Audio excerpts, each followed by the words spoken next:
اس کے سینے میں اللہ کے پیارے محبوب حضور سرور کائنات علیہ صلاۃ و تسلیم کے لیے کینہ موجود تھا۔ وہ اللہ کے پیارے محبوب سے بہت ہی زیادہ بغض و عناد رکھا کرتا تھا۔ کینہ کی بنیاد پر، بغض و عناد کی بنیاد پر اس نام مبارکہ کو کتاب سے کھرچ کر کے مٹا دیتا ہے۔ السلام علیکم ورحمۃ اللہ وبرکاتہ۔ میں ہوں محمد شہاب الدین رضوی۔ امید کہ آپ تمامی لوگ اللہ رب العزت کے فضل و کرم سے بہت اچھے ہوں گے۔ آج میں ایک یہودی کا بہت ہی دلچسپ واقعہ آپ کو بتانے جا رہا ہوں۔ یقیناً اگر آپ اس واقعہ کو آخر تک سماعت کریں گے تو آپ کے ایمان میں تازگی آ جائے گی اور آپ کا سینہ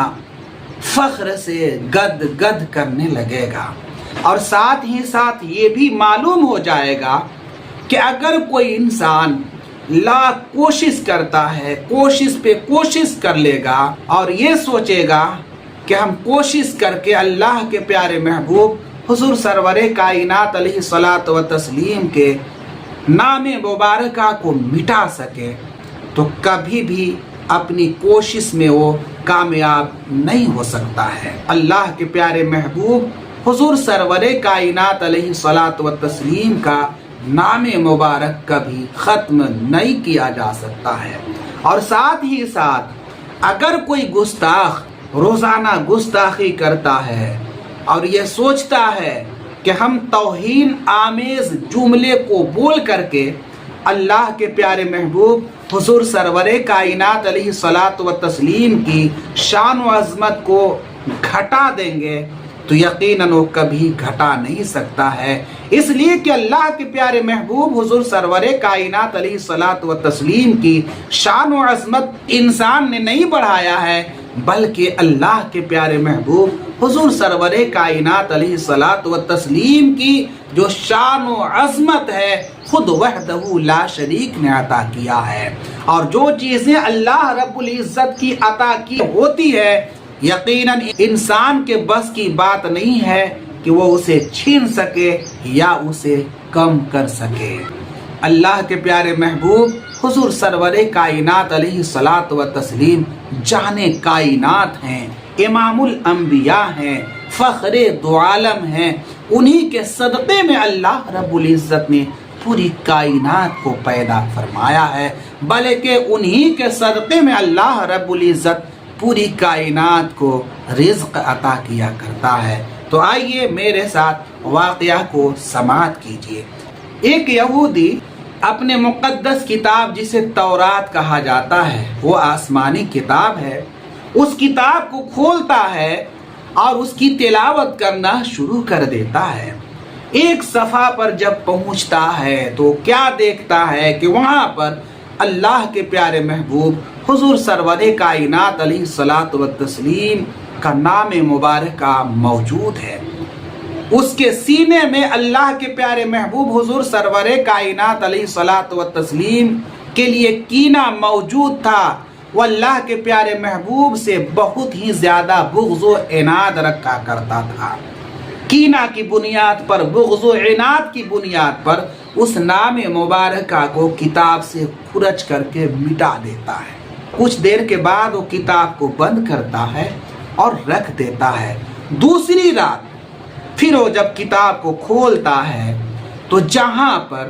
اللہ کے پیارے محبوب حضور سرور کائنات علیہ صلاۃ و تسلیم کے نام مبارکہ کو کھرچ کر کے مٹایا تھا، وہ دیکھتا کیا ہے کہ پہلے تو ایک ہی جگہ پر نام مبارکہ موجود تھا، لیکن اب ایک جگہ کے بجائے چار جگہ موجود تھا۔ اس یہودی کے اندر اور زیادہ کینہ جو ہے افان مارنے لگتا ہے اور چاروں نام پاک کو وہ کھرچ کر کے مٹا دیتا ہے اور کتاب کو بند کر کے رکھ دیتا ہے۔ پھر تیسری شب جب وہ کتاب کو کھولتا ہے تلاوت کرنے کے لیے تو دیکھتا کیا ہے کہ ہم 4 جگہ جو کل نام پاک کو مٹائے تھے، آج 4 کی جگہ 8 جگہ موجود ہے۔ اس یہودی کے اندر اور زیادہ بغض و عناد فان مارنے لگتا ہے، جس طرح سے برسات کے دنوں میں دریا میں سمندر میں پانی افان پر آ جاتا ہے، اسی طرح سے اس کا کینہ جو ہے سینے میں افان مارنے لگتا ہے۔ وہ 8 جگہ جو نام پاک لکھا ہوا تھا اسے کھرچ کر کے مٹا دیتا ہے، اور وہ کتاب کو بند کرتا ہے اور پھر رکھ دیتا ہے۔ چوتھی شب جب وہ حسب معمول کتاب کو کھولتا ہے، تلاوت کرتے کرتے جب اسی مقام پر پہنچتا ہے تو دیکھتا کیا ہے کہ جہاں پر میں نے 8 جگہ نام پاک کو مٹایا تھا، وہاں 8 کے بجائے 12 جگہ وہ نام نامی اسم گرامی آقا کائنات علیہ الصلوۃ والتسلیم کا موجود تھا۔ وہ انسان دیکھ کر کے حیران رہ جاتا ہے کہ میں روزانہ اس نام پاک کو مٹانے کی کوشش کرتا ہوں اور مٹا بھی دیتا ہوں، لیکن دوسرے دن کیا دیکھتا ہوں کہ ایک جگہ کے بجائے انیکوں جگہ یہ نام پاک موجود ہوتا ہے۔ ضرور اس نام پاک میں تاثیر ہے۔ اس کے دل میں نام پاک کی عزت بڑھنے لگتی ہے۔ جب اس کے سینے میں نام پاک کی عزت بڑھ جاتی ہے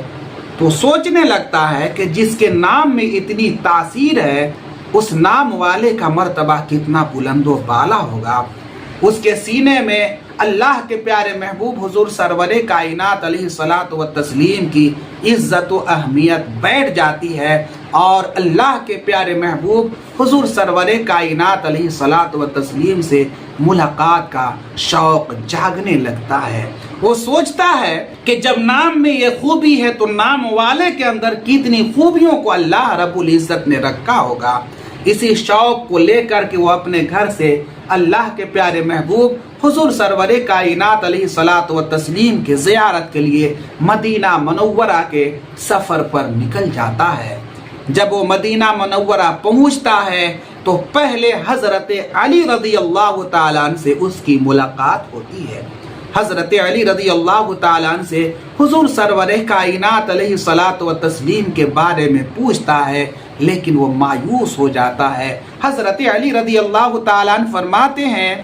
تو جس سے ملاقات کے لیے اپنے گھر سے مدینہ منورہ تشریف لائے ہو، آج سے کچھ دن پہلے ان کا وصال پرملال ہو چکا ہے، اس دنیا سے وہ رخصت کر گئے ہیں۔ وہ یہودی بڑی مایوس ہوتا ہے اور مایوسی کے عالم میں حضرت علی رضی اللہ تعالیٰ عنہ سے کہتا ہے، میں ان کے چہرے مبارک کو دیکھنے کے لیے اپنے گھر سے مدینہ منورہ کا سفر کیا، لیکن میری قسمت نے میرے ساتھ وفا نہیں کی، میں ان کی زیارت نہ کر سکا۔ لیکن اے علی، میرے اوپر ایک احسان کر دو، اگر ان کے جسم مبارک سے لگنے والا کوئی کپڑا اگر موجود ہو تو ہمیں اس کپڑے کی زیارت کرا دو۔ حضرت علی رضی اللہ تعالیٰ عنہ اللہ کے پیارے محبوب حضور سرور کائنات علیہ الصلوۃ والتسلیم کے جسم مبارک سے لگنے والا کپڑا اس یہودی کے پاس لاتے ہیں اور یہودی کو دے دیتے ہیں۔ جب وہ یہودی اللہ کے پیارے محبوب حضور سرور کائنات علیہ الصلوۃ والتسلیم کے جسم مبارک سے لگنے والے کپڑے کو اپنے ہاتھوں میں لیتا ہے تو پہلے اس کپڑے کو بوسہ دیتا ہے اور آنکھوں سے لگاتا ہے اور روضہ نبی کے قریب جاتا ہے اور جا کر کے کہتا ہے، اے اللہ کے پیارے محبوب حضور سرور کائنات علیہ الصلوۃ والتسلیم، میں نے آپ کے نام مبارک کی خوبیوں کو دیکھا